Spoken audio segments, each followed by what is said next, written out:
গণমাধ্যমের পূর্ণ এখতিয়ার আছে তার দৃষ্টিভঙ্গিতে নিউজ অংশে তুলে ধরে, নিউজে নয়। আমাদের সমস্যা হয়ে গেছে যে আমরা নিউজ এবং ভিউজ সবগুলাকে এখন ভুলে ফেলছি।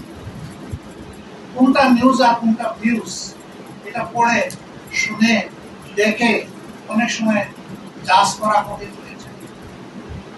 আমি জালালাবাদের প্রতি অনুরোধ রাখবো, যেহেতু আমিও এই পরিবারের একজন সদস্য, আমাদের অঙ্গীকার ছিল জালালাবাদ পত্রিকা কোন দলের মুখপাত্র হবে না, এটা হবে জনগণের। কোন দল কোন সময় ক্ষমতায় আসবে যাবে এটা আল্লাহ তাআলা ফয়সালার ব্যাপার, জনগণ এটা সিলেক্ট করবে। কিন্তু জালালাবাদ কোন সরকারের পিছনে কিংবা বিরুদ্ধে কোন জায়গায় যাবে। জালালাবাদের পজিশন হলো এট অ্যাকচুয়াল যা পাওয়া যাবে এটা করতে গিয়ে জালালাবাদ যদি কোন সরকারের উৎসাহ হলেও পড়ে আপত্তি নেই। এই যাত্রা অব্যাহত রাখতে গিয়ে যদি বন্ধ হয়ে যায় তাতেও কোনো আপত্তি নেই, কিন্তু নিজের জায়গায় জালালাবাদ যেন কখনো কোনো আপোষ না। নীতি এবং আদর্শকে ধরে যেন জালালাবাদ টিকে যায়।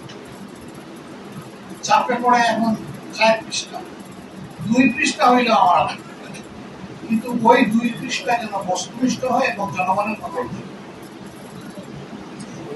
আমি এটা প্রতিষ্ঠা লগ্নে একজন ক্ষুদ্র যুগালী ছিলাম, হেডমিস্ত্রি উনি, আমার মতো আরো কিছু লোককে উনি অ্যাট্রাক্ট করেছিলেন।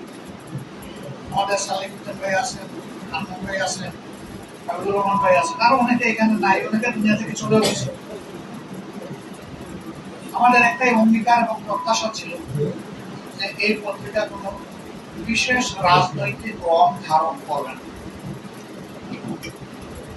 জালালাবাদের সাংবাদিকতার সাথে যারা জড়িত তাদেরকে আজকে আরেকবার আমি কথাটা স্মরণ করে দিলাম।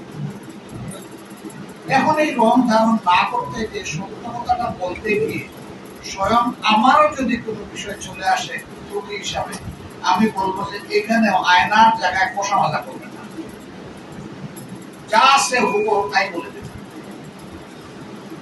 এটা আমি সতর্ক হব, সমাজ সতর্ক হবে। মানুষ যখন দেখবে যে সমবেত প্রচেষ্টায় আমারই বা আমাদেরই একটা গণমাধ্যম আমাকে ছেড়ে কথা হচ্ছে না, তখন এই গণমাধ্যমের প্রতি জনগণের আস্থা অনেক। বর্তমানে দেশের সবচেয়ে বড় সম্পদটা হচ্ছে আস্থার সম্পদ। কেউ কাউকে বিশ্বাস করতে পারছে, এই অবিশ্বাসের জায়গাটা দূর করা আমাদের সকলের এখন সামাজিক দায়িত্ব হয়ে দাঁড়িয়েছে। আস্থার জায়গা ফিরিয়ে না আনলে আমি যতটুকু রাজনীতির একজন ছোট্ট ক্ষুদ্র ছাত্র হিসেবে বুঝি যে বাংলাদেশ মাথা উঁচু করে দাঁড়াতে পারবে, বিশ্বের কোথাও মর্যাদার আসন পাবে না। 14 বার অব্দি বাংলাদেশ জাতিসংঘের সাধারণ পরিষদের সভাপতি নির্বাচন হয়, তাতেও কিছু আসে না।